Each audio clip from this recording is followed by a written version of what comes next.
Adopté. Adopté. Nous étudions maintenant l'article 60, Madame la ministre. Merci. Un décret pris en vertu de l'article 58 contient la délimitation du territoire déclaré site patrimonial ainsi qu'un énoncé de motifs de la déclaration et doit être publié à la Gazette officielle. Le registraire inscrit le site patrimonial déclaré au registre du patrimoine culturel. Le décret prend effet à compter de la date de la publication à la Gazette officielle du Québec de l'avis prévu au 3e alinéa de l'article 59. Copie du décret doit être transmise pour information au greffier et au secrétaire trésorier de la municipalité locale. En outre, le ministre publie un avis de la prise du décret dans un journal diffusé sur le territoire visé au décret ou, à défaut de journal diffusé dans ce territoire, dans un journal diffusé dans la région la plus voisine. Alors, là, c'est le gouvernement qui entre en scène. Ce n'est pas une décision unilatérale du ministre, c'est le gouvernement qui entre en scène, avec tout ce que ça veut dire également comme consultation auprès des comités ministériels et ensuite au Conseil des ministres. Donc, c'est une procédure qui est beaucoup plus stricte que la procédure de classement. Donc, il y a des interventions, des consultations auprès des autres ministres qui sont faites. Oui, Monsieur le député de Saint-Jean. Merci, Monsieur le Président. Je vais revenir avec ma question de la séance, de la dernière séance par rapport, on s'était parlé par rapport au site Internet, de voir si, à quel niveau, pas à quel niveau, mais s'il y avait déjà une publication sur le site Internet du ministère pour ce genre d'avis. Et sinon, est-ce qu'il y avait un appétit pour les nouvelles technologies auprès du ministère de la Culture? Bien, Monsieur le Président, pour répondre à la question du député, qui est une question très pertinente à cause des nouvelles technologies aujourd'hui, les avis du ministère sont sur le site Internet, sont publiés sur le site Internet du ministère.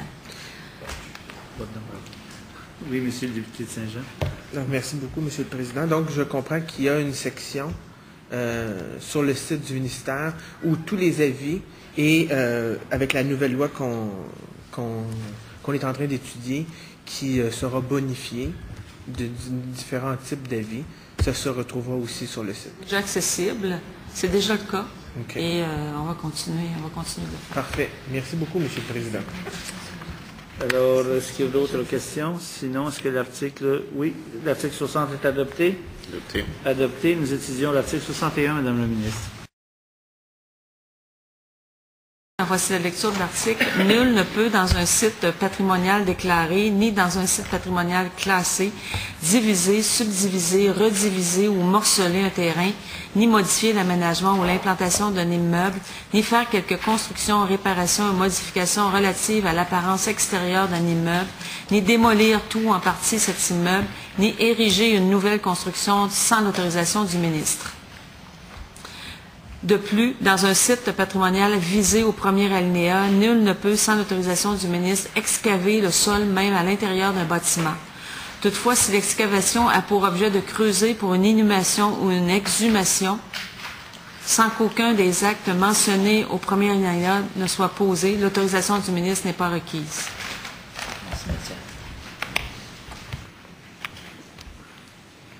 Questions ou commentaires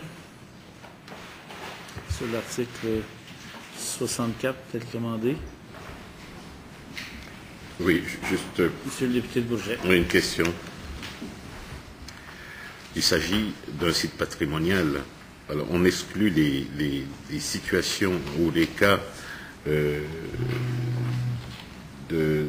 d'inhumation ou d'exhumation. Pourquoi?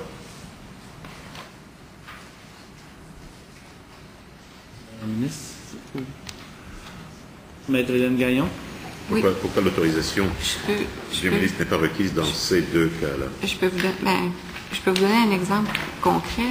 L'arrondissement historique et naturel du Mont-Royal, le cimetière Côte-des-Neiges. Et c'est sûr, il y a des monuments intéressants d'un point de vue patrimonial, sauf que quand vient le temps d'enterrer quelqu'un, si les gens, c'est juste de creuser pour installer la tombe puis ils referment, on ne demande pas qu'ils viennent voir la ministre puis avoir une autorisation pour ça. Donc, ça touche ce cas précis. OK. Et les inhumations et exhumations sont protégées déjà par une loi. Alors, puis il y a des lois aussi sur la recherche des causes et circonstances de décès. Député de Saint-Jean. Est-ce qu'on peut considérer un site patrimonial, est-ce qu'on peut considérer un cimetière comme un site patrimonial? Bien, il y a des cimetières qui sont inclus dans des sites patrimoniaux. OK. Oui. Et c'est pas justement parce que c'est un lieu de sépulture, de personnalité ou significatif que ça en fait un site patrimonial. Donc, de faire une excavation ou de creuser peut endommager en quelque sorte le site ou modifier le site patrimonial. Parce que pour exhumer un corps, ça prend une décision d'un juge. Oui. On ne peut pas exhumer un corps comme ça, là. Il faut qu'un juge de la Cour supérieure ou un coroner autorise l'exhumation.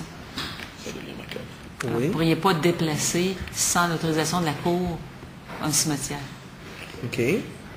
Mais dans ce cas-là, pourquoi qu'il n'y aurait pas une autorisation du ministre aussi? Parce que le ministre... Ils sont déjà... c'est déjà protégé par une loi et c'est un tribunal qui donne l'autorisation. Il y a déjà une loi il y a la loi sur les inhumations et les exhumations et la loi sur la recherche des causes et circonstances de décès. OK. Puis dans le cas d'une inhumation, c'est pas un juge qui décide d'inhumer quelqu'un dans ce cimetière-là? Là, il faudrait décider, il faudrait voir ce que la loi sur les inhumations et les exhumations dit là, pour ce qui est de l'inhumer. C'est l'article 40.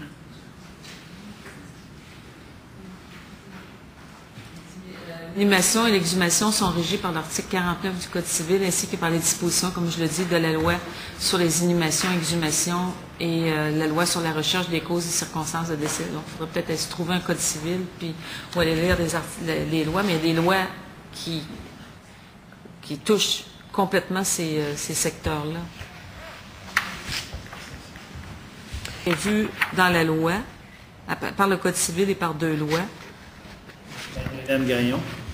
Il faut comprendre qu'ici, là, le deuxième alinéa, on dit bien, toutefois, si l'excavation a pour objet de creuser pour une inhumation ou une exhumation sans qu'aucun des actes mentionnés au premier alinéa ne soit posé, l'autorisation du ministre n'est pas requise. Donc, si jamais il venait, par exemple, il y avait un mausolée qu'il modifiait, qui brisait une statue, qui voulait modifier une statue ou modifier le niveau du sol, ça va quand même faire l'objet d'une autorisation du ministre. Tout ce qu'on dit, c'est que si il veut juste inhumer, il ne touche pas à la valeur patrimoniale du site, il ne pose pas les gestes prévus à l'article 64.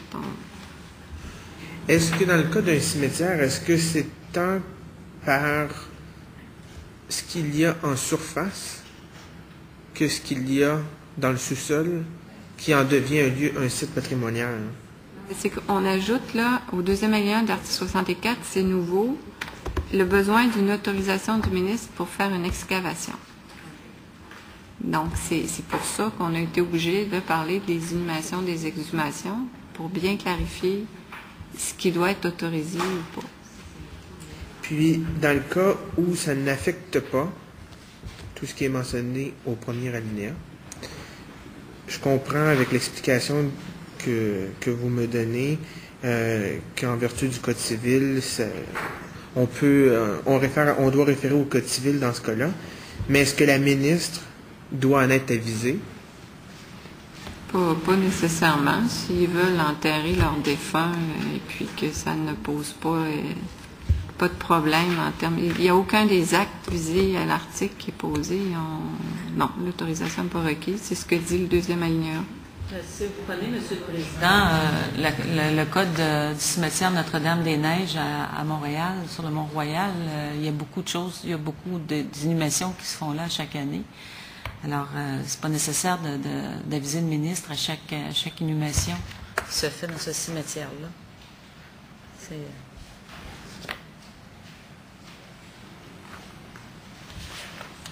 Merci. Alors, est-ce que l'article 64 tel qu'amendé est adopté? Adopté. Nous étudions l'article 65.